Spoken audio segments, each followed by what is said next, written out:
Hello. In this video, we're gonna create the seeding file following the last video that we created for the text section, right?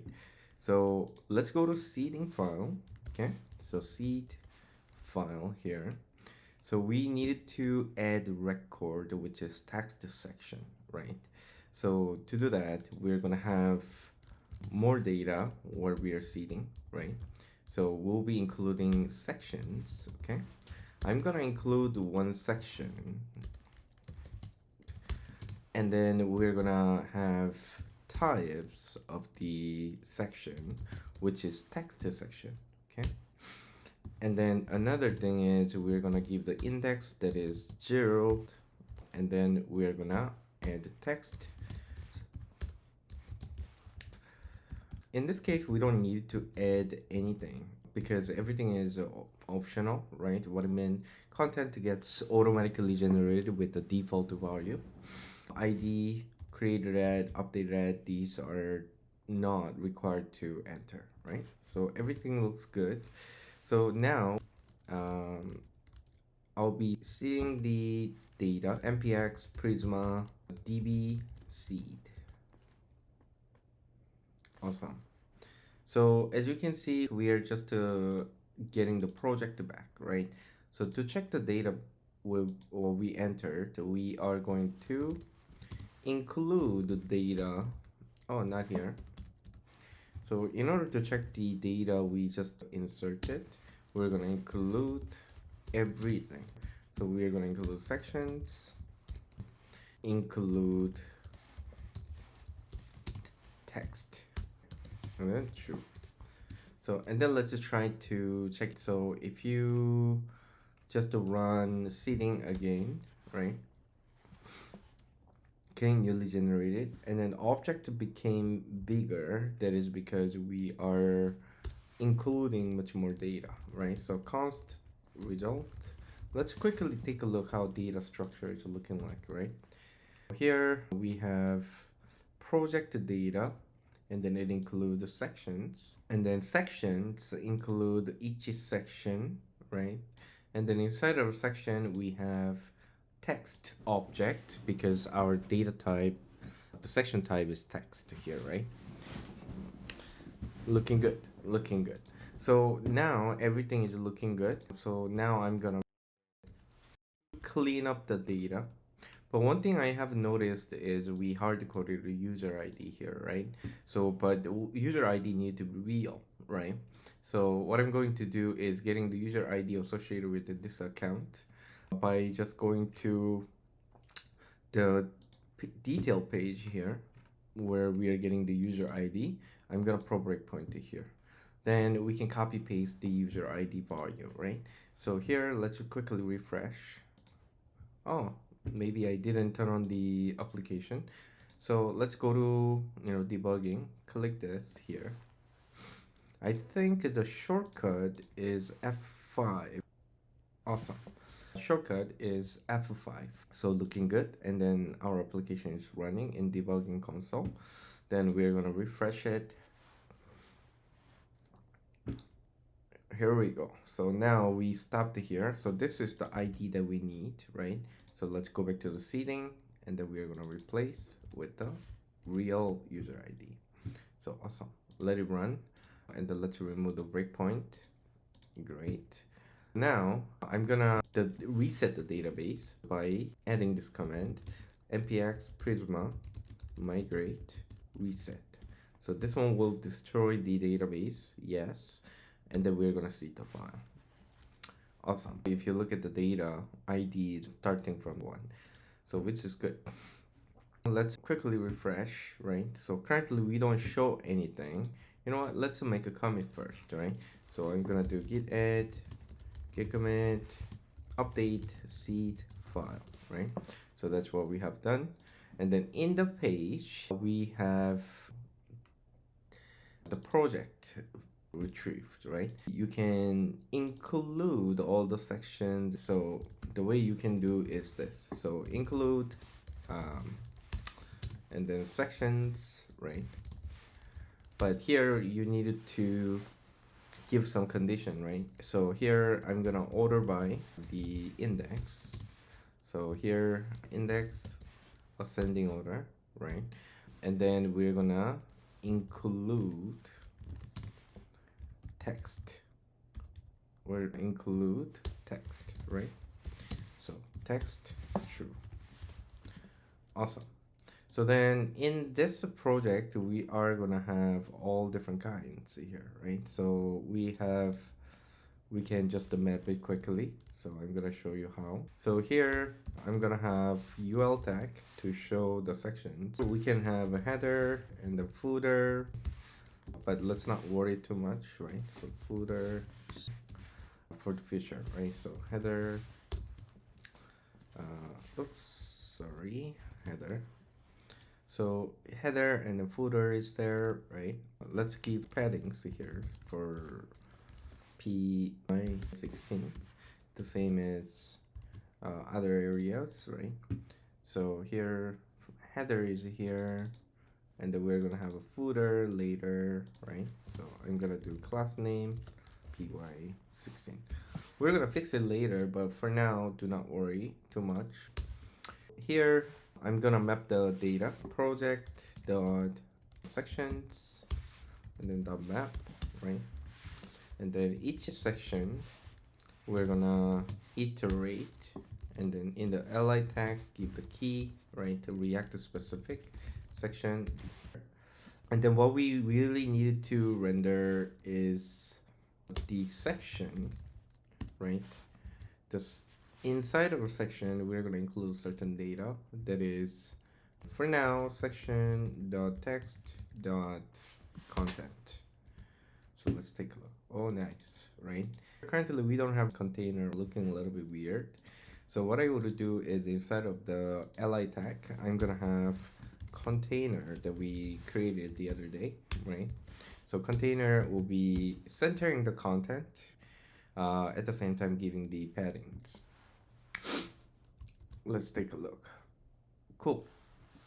I'm gonna do edge child. So the container will be section. You can just quickly check it, okay? So if you just go to here and then click this one, you don't see the other tag. So I think edge child is making section to be the component that includes the style for container. So which is good. We're gonna add a little bit of more class name here, okay? So each section we're gonna include py16 to have a padding to start with it. Great. And then we should be able to add sections before this content, right? So to do that, I'm gonna have here inside of the li tag, I will have the section button, okay? So section button, yeah, looking good. So I can add the section before end and then after, right? So it's time to break component into smaller ones, right? So what I would do is inside of the pages, okay? So this one layout here is specific to app level, right? But then I want to have header for this project detail, right? So I'm gonna add header here, header.tsx, or you can call it project header, right? So project header, and then you can include that too, right? So here I'm gonna have project header. For now, I'm gonna leave it this way, okay? So in the page, import first, and then we'll be moving this guy to here. Great. And then we're gonna have a footer too, right? So I'm gonna have project to footer. So project footer.tsx. Great. And then I'm gonna do project footer. Great. And then I'll be importing. Let's just shut this one down. Importing the footer here, right? So here, let's import. Great. And then I'll be putting this actual footer to the footer component that we generated, right? So I think it's looking good. I should not change anything, right? So it's looking the same. And then let's break this guy too, right? So here I'm gonna create section list, okay? So here I'm gonna do section list .tsx. So here I'm gonna do section list, and then I'm gonna let's shut down, and then I'll be adding the component, okay? And then I'll be copy paste to this one. So cut it, and then we're gonna move this guy. Sorry, I think we need to move this one too, right? So here I'm gonna wrap it with the li tag, right? So oops. And then I'm gonna cut this guy. Now we have 3 different components inside, right? So here I'm gonna paste it. Awesome. The container is imported from the wrong module, right? So we're gonna import it properly. And then what we need here is sections, right? So I'm gonna do section type, right? So props, and then sections. Sections will be including section from Prisma client, right? And then we are gonna have text inside there, right? So here I'm gonna have sections, and the object then include the text. Text can be no text or no, right? So looking good. And then I'll be getting the sections, right? Sections, and then I'm gonna get the sections, and it will be iterating. Okay, looking good. Everything is good. And then here I'm gonna pass the sections, right? So sections, and the sections it will be including project dot sections. Awesome.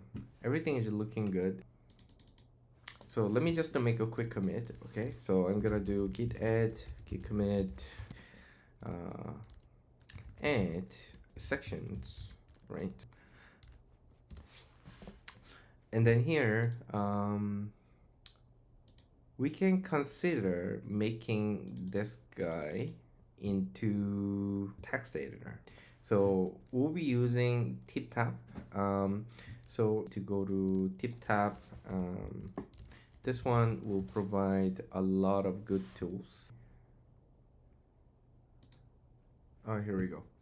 So here they have features, right? And then there will be some documentation. So here docs is the place that we need to go. Inside of docs, it's gonna show you how to set up everything, okay? So what we need is just the editor, nothing else. We are not gonna do the collaboration or cursor visualizing. So here, editor, go to documentation. Here, there should be installation. What we need to check is the Next.js. So here, come in. It's gonna tell you every single thing, okay? So it asks you to generate Next.js project, right? And then the starter kit, and then Tiptap React. So Tiptap React will provide all different hooks for you to use, okay? I'm gonna copy and paste here to install that, right? So once you install, nice, then you should be able to use text editor. You need to create a component and then add this text editor. What I would do is inside of the project folder, I'm gonna have text section. So I'm gonna create text section, okay? And then inside of there, I'm gonna have text related component here. So here we're gonna have the editor. And then once you create that, you know what, let's just copy paste this one. It has everything, right? So I'm gonna change the way that I want. RFC. So and then let's cut this guy and then paste it here, right? And then I'm gonna remove it. Yeah. Awesome. So use editor is currently called the function editor because we did not capitalize it. This is very good starting point. So here I'm gonna import to the section list right here. So I'm gonna add editor. Come on. Oh, sorry. Let's change the name. I will say text editor. Text editor. Let's differentiate, okay? So here, text editor. And then we're gonna add the text editor to here. Great. So, and then we're gonna pass the information about the text, okay? So the text we need to pass will be content. So what I would do is, you see default one is showing up, right? Yeah, so that's how it's looking. Here I'm gonna have real data, okay? So real data with the h1 tag and stuff, right? So if you look at the text editor, we can use HTML element tag, right? So here I'll be passing the text. The text is text section the text, right? So sorry, section dot text. So and then this one will be happening if it's the section the type is equal to the text, right? Let's use enum. Enums dot section type is equal to text. Then we're gonna render this one. And then yeah, looking good, right? So if it's a type of text, then we have section dot text. Yeah, currently still no, right? So what I would do is end section dot text. So both needed to be true, see? Then we're gonna pass this guy. So then we should be able to receive the text. So I'm gonna go in here. So type profs, and then we're gonna receive text that is text, okay? So the text object that includes content, right? So here what I would do is receiving the props, and then we're going to receive text object that include content, okay? The content will be this. So awesome. So then now take a look. If I refresh it, look at it. So now we have an editor showing up already.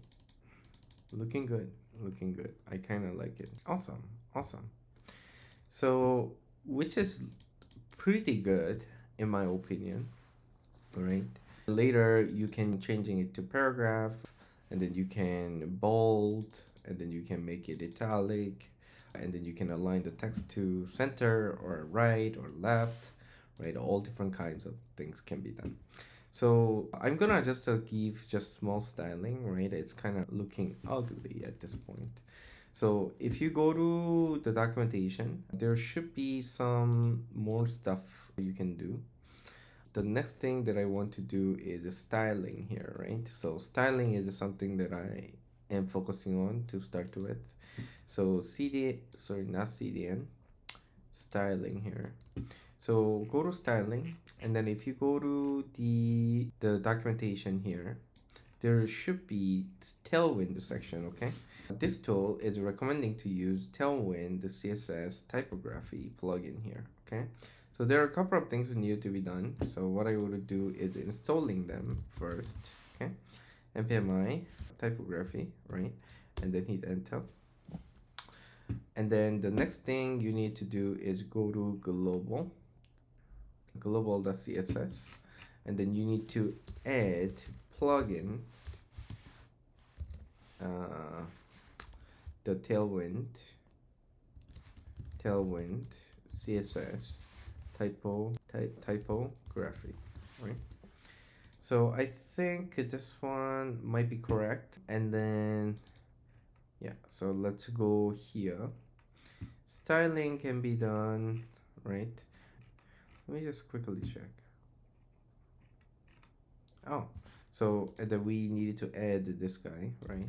So here you needed to style it by passing the editor props attribute class. Okay, so this one is exactly the same thing as you're passing the class name. Okay, so here let's try it out, right? If it's not working, then I need to debug something that I'm doing wrong, right?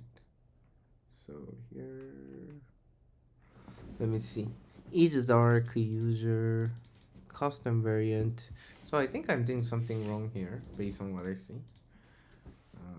Need to put this guy. Okay. Yeah, so looking good. So now take a look. So your H1 tag now change it, right? So, and then your paragraph is change it to, so style changes just by adding plugins, right? So let's remove, right? So this plugin you added. So Tailwind, by default, it does not provide the styling for typographies, right? So this plugin allow you to use, default style of the typographies, right? So what we added is prose, and the prose is small, right? And then in the small, we're gonna add just default to prose, and then in the large, so it when your screen size grows, it's gonna change, right? So it gets bigger and then smaller together. So that's what we just added here, right? So here, depending on the screen sizes, we're doing that, right? And then on focused, outline none, right? So that we don't see the outline anymore, right? So those are the things that what is happening. We're gonna add our own custom borders, so I think this one is good. Later we should be able to modify it, right? So we can align to the right and then change the font with the feature of the Tiptap, right? But for now, I think this one is good, right? So let's make a quick commit. Okay, so here git add, git commit, and then just the add editor, text editor, basic text editor. Okay, I'm gonna continue in the next video. Thank you so much.